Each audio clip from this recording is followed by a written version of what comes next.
Hello friends, welcome to my channel.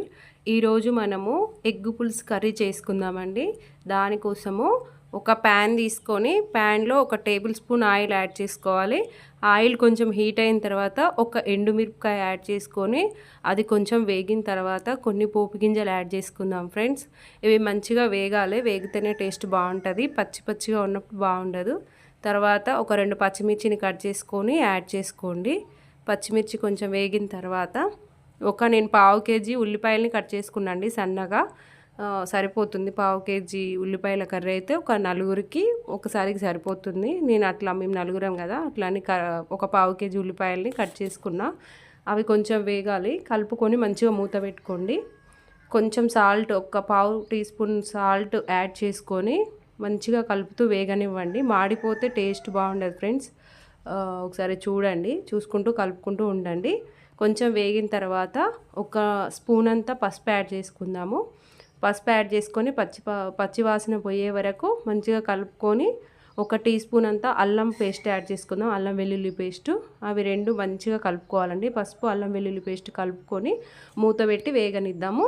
ఇంకో pan తీసుకొని ప్యాన్లో మనము బాయిల్ చేసిన ఎగ్స్ ఉంటాయిగా, ఉడకబెట్టిన ఎగ్స్ని కొంచెం ఆయిలు, పసుపు, కారము, గరం మసాలా వేసుకొని ఎగ్స్కి కొంచెం కట్ చేసుకొని ఎగ్స్ని దాంట్లో వేసుకొని మంచిగా వేయించుకోవాలండి. చాలా టేస్టీగా ఉంటుంది.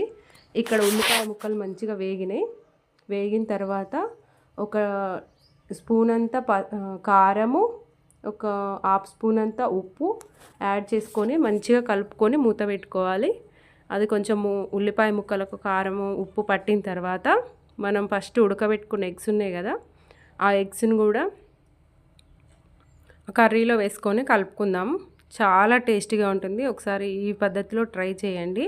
ఇది కొంచెం వేగిన తర్వాత కొంచెం చింతపండు రసము, ఎక్కువ అవసరం ఉండదండి, కొంచెం అయితే సరిపోతుంది. చింతపండు వద్దనుకున్న వాళ్ళు వాటర్ యాడ్ చేసుకున్న చాలా టేస్టీగా ఉంటుంది. నేనైతే ఇట్లా చింతపండు రసంతో చేస్తా, మా ఇంట్లో అందరికి బాగా నచ్చుతుంది. ఇట్లా యాడ్ చేసుకొని మంచిగా కలుపుకొని మూత పెట్టి ఒక 10 మినిట్స్ వరకు ఉడకనిస్తే సరిపోతుంది. చూడండి, ఇట్లా మూత పెట్టుకొని మంచిగా ఉడకనిద్దాము. ఎగ్స్కి ఆ ఫ్లేవర్ బాగా పట్టాలన్నమాట. మన చింతపండు, ఉల్లిపాయలు, అల్లం వెల్లుల్లి పేస్ట్ది పట్టితే బాగా టేస్ట్ ఉంటుంది. తర్వాత కొంచెం కరివేపాకు యాడ్ చేసుకుందాము. నాకు పుదీనా ఫ్లేవర్ నచ్చుతుంది, నేను కొంచెం పుదీనా కూడా యాడ్ చేసుకున్నా. మీకు ఇంట్రెస్ట్ ఉంటే యాడ్ చేసుకోండి. తర్వాత గరం మసాలా యాడ్ చేసుకున్నా. గరం మసాలా వేస్తేనే బాగుంటుంది ఫ్రెండ్స్. గరం మసాలా అంటే బాగా ఘాటుగా ఉండేది ఏం కాదు, నార్మల్గా ఉంటుంది, ఇంట్లో తయారు చేసుకున్నది.